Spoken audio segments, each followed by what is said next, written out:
नमस्ते बच्चों, आज हम पढ़ेंगे हमारी पुस्तक हिंदी अरहुल का पाठ 7। पाठ का नाम है अशोक चक्र विजेता नीरजा। नाम से ही समझ में आ रहा होगा, नीरजा ने किसी महिला को आधार बनाकर ये आपकी पूरा पाठ दिया गया है। और साथ ही लिखा है अशोक चक्र विजेता, मतलब उसने बहुत बहादुरी का कार्य किया है। तो हम उसकी बहादुरी के विषय में जानने के पहले हम इस पाठ के कुछ शब्दार्थों को जानेंगे। मरणोपरांत में मरने के बाद, समक्ष यानी सामने, अल्पायु यानी कम उम्र, अपहरण करता है धोखे से ले जाने वाला, प्रारंभिक यानी आरंभ, बलिदान यानी कुर्बानी, चालक यानी चलाने वाला। ये तो थी इस पाठ के कुछ शब्दार्थ। अब हम आपको बताते हैं नीरजा कौन थी। नीरजा एक ऐसी महिला जिसे देखकर कोई ये कह नहीं सकता कि इतनी बहादुर हो सकती। बहुत ही नाजुक सी, बहुत ही प्यारी सी, सुंदर सी दिखने वाली ये वीरांगना जिसने अपने प्राणों की परवाह न करते हुए कई लोगों की जान बचाई। और किस प्रकार से जान बचाई ये भी हम जानते हैं। पहले हम जानेंगे नीरजा के विषय में कि नीरजा का जन्म हुआ था 7 सितंबर 1963 को और इनकी मृत्यु हुई थी 5 सितंबर 1986 को। ठीक है, इनके पिता पत्रकार थे, पत्रकारिता का कार्य करते थे। शिक्षा के तुरंत पश्चात ही नीरजा का विवाह हो गया और खाड़ी देश में विवाह हुआ। लेकिन विवाह के कुछ महीनों के उपरांत ही नीरजा का परिवार, विवाह के कुछ समय के उपरांत ही नीरजा पुनः अपने माता पिता के घर लौट आई। वहां उन्हें कुछ समस्याओं का सामना करना पड़ा था। इस वजह से नीरजा ने तय किया कि अब नहीं रहकर कुछ करेगी। तब नीरजा मॉडलिंग करती थी, बहुत अच्छी वह सफल मॉडल थी।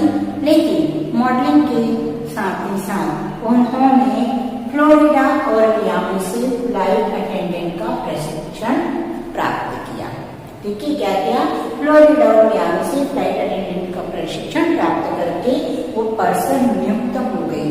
और पर्सन नियुक्त होने के पश्चात अपने जन्मदिन के 2 दिन पहले ही, जब वे 10M फ्लाइट 73 में सीनियर पर्सन के रूप में उस विमान में गई, तब वह विमान जो मुंबई से अमेरिका जा रहा था, पाकिस्तान के कराची में उस विमान का अपहरण कर लिया गया।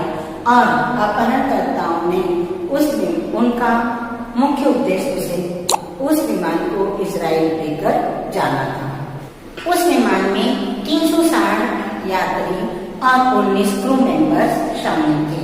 जिसे ही विमान का अपहरण किया गया, विमान के पायलट, को पायलट और इंजीनियर विमान से भाग गए, चले गए। किंतु नीरजा उस विमान में ही रही, यात्रियों की सहायता करती रही और 17 घंटों के पश्चात अपहरणकर्ताओं ने यात्रियों की हत्या करना आरंभ कर दी और विस्फोटक लगाना भी आरंभ कर दिए।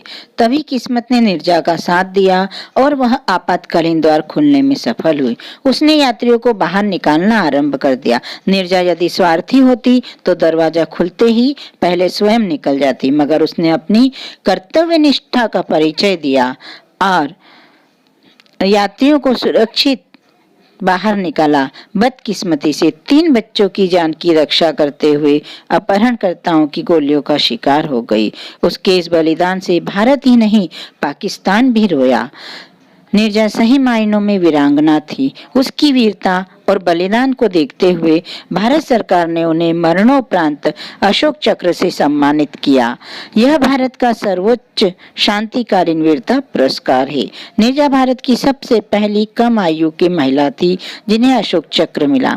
पाकिस्तान सरकार की ओर से उसे तमगा इंसानियत का खिताब मिला। इतना ही नहीं, विश्व स्तर पर उसे हीरोइन ऑफ द हाईजैक के पुरस्कार से भी नवाजा गया।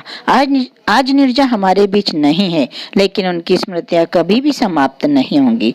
नीरजा के नाम पर मुंबई के घाटकोपर में एक चौराहे का नामकरण किया गया।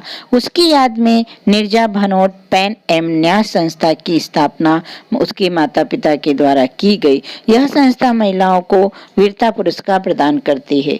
नीरजा के नाम पर 19 फरवरी 2016 को नीरजा फिल्म भी रिलीज हुई और इस फिल्म की सफलता पर अनेक पुरस्कार भी मिले। अब हम सब भारतवासी नीरजा भनोट के सदैव आभारी रहेंगे। तो ऐसी थी कहानी वीरांगना, साहसी, बलिदानी नीरजा भनोट की, जो सदा सदा के लिए अविस्मरणीय रहेगी। हम उसे कभी भूल नहीं सकते। सलाम है